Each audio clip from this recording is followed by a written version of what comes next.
saya akan menjelaskan hakikat IPS. Nah, pengertian ilmu pengetahuan sosial. IPS merupakan salah satu mata pelajaran yang diberikan mulai dari SD, SMA, MA, SMK. IPS mengkaji seperangkat peristiwa, fakta, konsep, generalisasi yang berkaitan dengan isu sosial.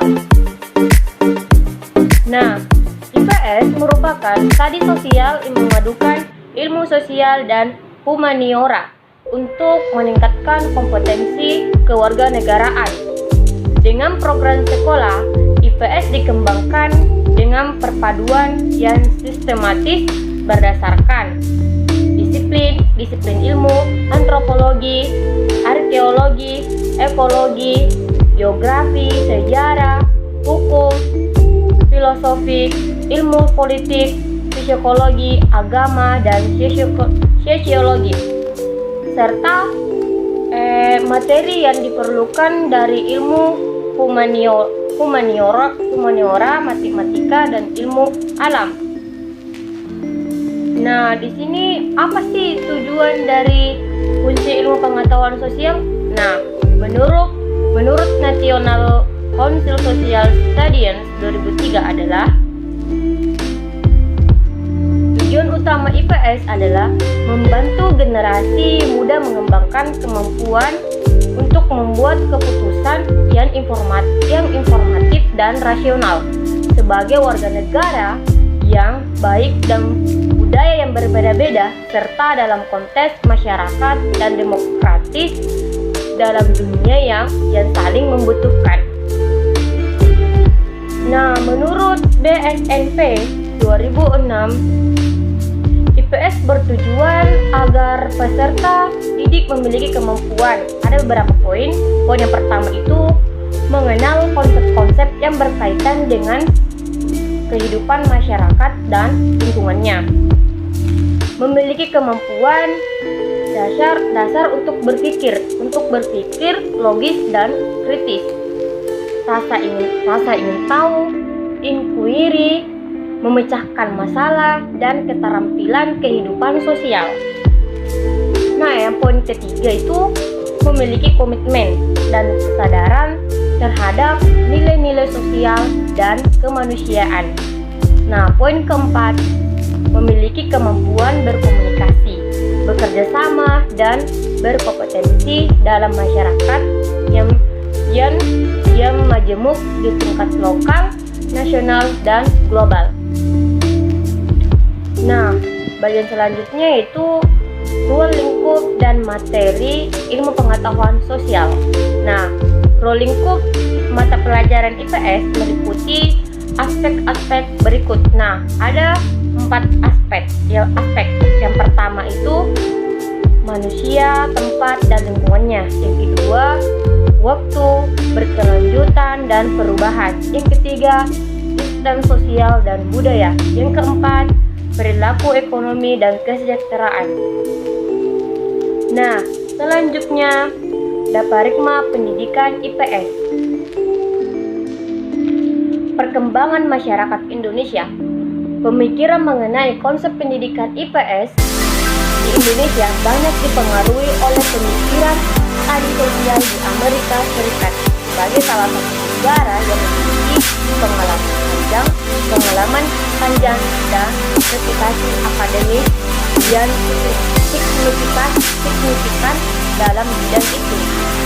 Reputasi tersebut tampak dalam perkembangan pemikiran mengenai bidang itu sendiri dapat masuk dari berbagai karya akademis, antara lain dipublikasikan oleh National Council of the Social Studies atau disingkat dengan NCSS. Dalam kurikulum 1975, pendidikan IPS menampilkan 4 profil. Nah, profil yang pertama, pendidikan moral Pancasila, menggantikan pendidikan kewargaan negara sebagai suatu bentuk pendidikan IPS khusus IPS khusus yang mewadahi tradisi. Nah, yang kedua, pendidikan IPS terpadu untuk sekolah dasar. Yang ketiga, pendidikan IPS terkonfederasi untuk SMP yang menempati IPS sebagai konsep kandung yang menaungi mata pelajaran geografi, sejarah, dan ekonomi koperasi. Nah, yang keempat, pendidikan IPS terpisah-pisah yang mencakup mata pelajaran sejarah, geografi, dan ekonomi untuk SMA atau sejarah dan geografi untuk SPG. Nah, perkembangan pemikiran pendidikan IPS yang diwujudkan dalam kurikulum sampai dengan dasawarsa 1990-an ini. Pendidikan IPS di Indonesia mempunyai dua konsep pendidikan IPS, yakni yang pertama, pendidikan LPS yang diajarkan dalam tradisi dalam bentuk mata pelajaran pendidikan, pancasila, dan kewarganegaraan dan sejarah nasional. Kedua, pendidikan IPS yang diajarkan dalam tradisi dalam bentuk pendidikan IPS terpisah dari SMU yang terkonfederasi di SLTP yang terintegrasi di SD.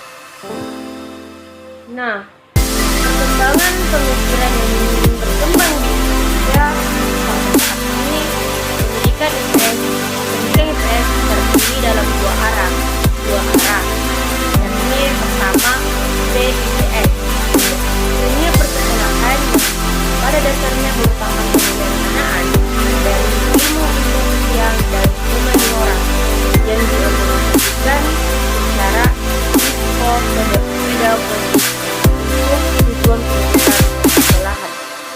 Dan yang kedua, PDIPS untuk perguruan tinggi. Pendidikan guru IPS yang pada dasarnya merupakan penyelesaian dan pengorganisasian secara pedagogis dan ilmu sosial, humaniora, dan disiplin lain yang relevan untuk tujuan pendidikan profesional guru IPS. Menempuh pengetahuan dan ilmu sangat mempercepat manusia memanfaatkan sumber daya bagi kesejahteraan. Oleh karena itu, pengetahuan dan ilmu mengembangkan teknologi yang membantu kita meningkatkan kesejahteraan tadi. Keterkaitan antara pengetahuan, ilmu, dan teknologi dalam kehidupan masyarakat kita ini menjadikan ungkapan iptek sebagai tingkatan dari pengetahuan dan teknologi. Aspek kehidupan ini merupakan ungkapan kemampuan manusia meningkatkan akal pikirannya dalam memenuhi tuntutan hidup bermasyarakat. Aspek kehidupan tersebut merupakan aspek budaya yang menjadi salah satu ciri kemanusiaan, ciri kemampuan umat manusia yang berbeda dengan makhluk non-manusia. Budaya sesungguhnya berasal dari kata budaya atau bahasa Sanskerta yang berarti akal. Dengan demikian, aspek budaya tidak lain adalah aspek kehidupan manusia dalam memanfaatkan dan mengembangkan kemampuan akal manusia, akal bagi kepentingan hidup manusia sendiri. Menambah pengetahuan, mengembangkan ilmu, dan menguasai teknologi bukan semata-mata untuk kepentingan iptek, melainkan terkait dengan tujuan mensejahterakan serta memakmurkan kehidupan kita, yang akhirnya juga mensejahterakan serta memakmurkan kehidupan kita. Oleh karena itu, aspek-aspek budaya ini sangat erat hubungannya dengan aspek ekonomi. Selanjutnya kita hayati dengan penguasaan iptek yang semakin meningkat juga meningkat kepercayaan diri, kebanggaan diri, dan kemampuan intelektual dalam menghadapi berbagai masalah. Dengan demikian, aspek budaya berkaitan dengan aspek psikologi. Coba diamati keadaan di sekitar kita, baik lingkungan kabupaten sampai lingkungan negara. Betapa cepatnya perubahan lingkungan sebagai akibat pemanfaatan dan penerapan iptek. Pembangunan gedung-gedung, jembatan, jalan yang seluruhnya yang makin menunjang kehidupan merupakan nyata aspek budaya dalam bentuk penerapan iptek tersebut. Nah, jika kita menelaah ke belakang sekitar 10 atau 20 tahun yang lalu, bagaimana lingkungan kota atau desa atau bahkan negara, bahkan lebih jauh lagi. Nah, kita dapat membandingkan kemajuan hari ini dengan keadaan pada zaman penjajahan Belanda dan penjajahan Jepang yang telah lampau. Dalam kehidupan bermasyarakat, berbangsa dan bernegara, urutan waktu dengan peristiwa sangat bermakna dalam menelaah perkembangan serta kemajuan. Urutan waktu dengan peristiwa yang merupakan aspek sejarah dalam kehidupan manusia memiliki arti yang berharga bagi kita manusia sendiri. Kehidupan manusia tidak hanya terkait dengan aspek waktu atau aspek sejarah, melainkan terkait juga dengan aspek tempat atau aspek ruang.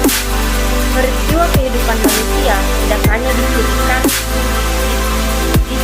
oleh waktunya, melainkan terkait dengan ruang. Peristiwa kehidupan manusia tidak hanya dicirikan oleh waktunya, melainkan terkait dengan ruang dan tempat kejadiannya. Sebagai ilustrasi pernyataan yang diarahkan kepada kita manusia, kapan lahir kita hanya itu. Kapan lahir tidak hanya itu, tapi di mana lahir. Di sini menunjukkan ruang atau tempat memiliki makna sendiri dalam kehidupan manusia. Suatu tempat atau ruang di permukaan bumi secara alami diciptakan oleh kondisi alamnya yang meliputi iklim dan cuaca serta kesuburan tanah, sumber daya air, ketinggian dan permukaan air, jarak antar. Nah, yang terakhir adalah sejarah lahirnya IPS di Indonesia. IPS merupakan terjemahan dari studi sosial yang mulai diterapkan dalam dunia pendidikan dasar dan menengah di Amerika Serikat tahun 1915 setelah Perang Dunia Pertama. Kelahiran bidang studi IPS dalam kurikulum sekolah di Indonesia banyak diilhami oleh pengajaran sosial stadion di Amerika Serikat. Bahkan bila ilmu pengetahuan sosial adalah terjemahan dari apa yang dinamakan social studies dalam ilmu pendidikan dasar dan menengah di Amerika Serikat. Pada tahun 1971, IPS dimasukkan dalam buku Induk Dikbud. Pada tahun 1972 diadakan perbaruan kurikulum sekolah di Indonesia. Bidang studi IPS resmi dicantumkan dalam kurikulum PPSP pada tahun 1974. Pada tahun 1975, nama bidang studi IPS sudah tercantum dalam kurikulum SD, SMP, SMA, SMU atau SMA. Pelaksanaannya dilaksanakan secara bertahap, dimulai pada tahun 1976. Jadi ilmu pengetahuan sosial atau IPS di Indonesia kelahirannya bersamaan dengan lahirnya kurikulum tahun 1975. Nah, itulah materi yang bisa saya sampaikan atau bisa saya presentasikan pada mata kuliah IPS di SD. Apabila ada kesalahan dalam menjelaskan atau kata-kata yang tidak dipahami mohon dimaafkan. Wabillahi taufiq wal hidayah. Wassalamualaikum warahmatullahi wabarakatuh.